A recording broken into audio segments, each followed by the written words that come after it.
Okay, let's talk more about what musicians and others are facing, and I'm joined by Patrick Buchta. He is the CEO of the nonprofit Austin, Texas Musicians.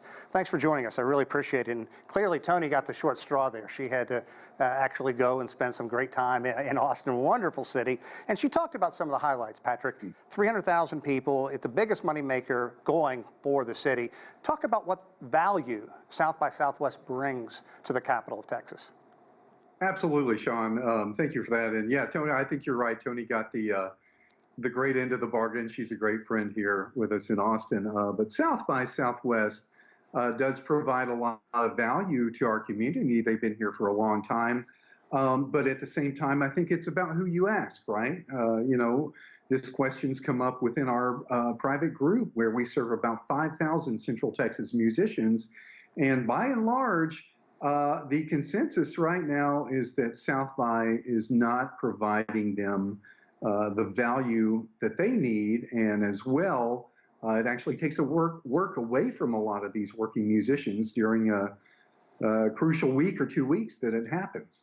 Yeah, and let's put this in perspective. I mean, amazing musicians have come out of that wonderful city. Jimmy Vaughn, Stevie Ray Vaughan, Janis Joplin, Willie Nelson. That's just the ones that come to mind as we're talking about this.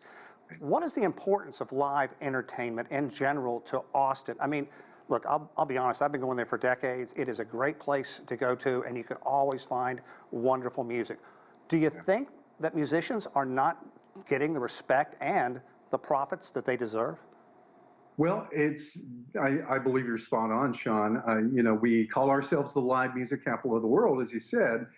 And it's that brand that our robust economy that we now enjoy was built, on the backs of musicians. And musicians have been the last in line to enjoy those benefits. We are a working class in this city. We contribute to this economy. And we're finally starting to see some recognition around that fact with things like the first ever sustainable public funding for music in the U.S., now called the Live Music Fund.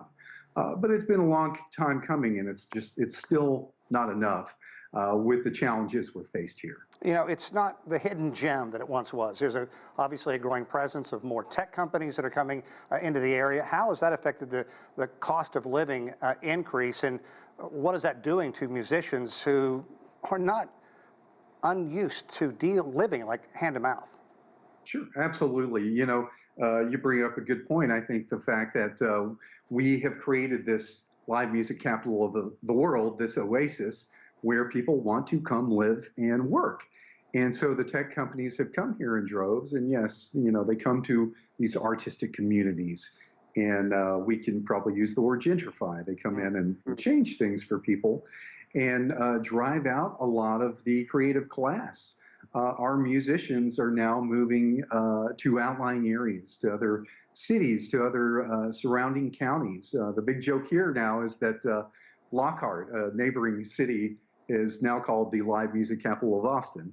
So, it is a challenge for us to continue to live and work here. And we've just got to find some creative solutions to solve these issues now. They're not going to be the solutions that worked in the past, right, and we're all going to have to come to the table. I was in New Orleans after Hurricane Katrina working there, and there's a certain symmetry. A lot of the local artists simply didn't find work for a long time, and these were people who didn't save money, and they lost their instruments. And artists like The Edge came in and had Music Rising, and Habitat for Humanity built like a musician's village to help people get back on their feet. Do you need something like that? Are local officials addressing this? We absolutely do, and I think the Ellis Marcellus Musicians Village is a perfect model of how things should work, in New Orleans. Here we now have some programs like the Creative Spaces program. We now have a new Austin Economic Development Corporation's Cultural Trust that is dedicated exactly to those efforts, and our organization, of course, is working very closely with those departments on some of those efforts. We have a dire need for rehearsal space, performance space, studio space. These things do not exist like they used to 10 years ago in Austin. And especially for our underserved musicians and genres, they've never had a home. Black and Latin artists deserve to be part of this community like they've always been Right. a part of this community. Real quickly, we don't have a lot of time. I mean, I love the show. I'm drawing a blank. Austin City Limits, I think, is the PBS show. What else do you think is important to highlight about South by Southwest and the overall state of Austin's music scene? Sure. Well, I think, again, South by is very much a part of this community, as are musicians. And we are just going to have to work together to figure these things out. Musicians are here to stay. We're here to work. We're here to contribute to the economy.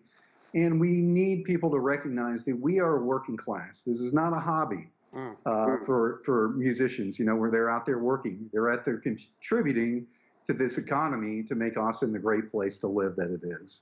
So we've all got to come together. We've got to open lines of communication and work. Patrick, next time I'm in Austin, I'm going to track you down. I'll buy you a beer. You can show me some of the great new musicians coming up. Thanks very much for your time.